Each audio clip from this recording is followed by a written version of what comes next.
ისე მაინც რო ეთყობა რომ პორშეს ხელი აქვს.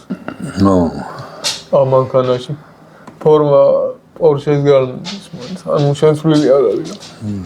ხო, ნუ ეხლა რა არის, იცი? 911-ის ვიზუალი. ხო. ჩვენ ხო 901-იც აგვაქვს. კი. მოდელი და GT3-იც აგვაქვს. ვისაც გაინტერესებს. ხო. თუ ყველა ვიდეო არ ამონათლა პორშესი. ყველა ვიდეო დევს რა არცე და ნახეთ.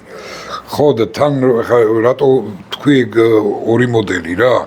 რითიც 911-ის ევოლუცია რითიც დაიწყო და რითიც მიდის დღემდე რა. 911-ის კი არა, 901-ით ვაფშე პორშე დაიწყო. ხო, გინდაც თვითონ. ზოგადად. და ვაფშე 911-ის ევოლუცია დაიწყო მაგით. რო 901 დაარქვეს თავიდან და მერე დაარქვეს 911. კუზაო იგივე დატოვეს.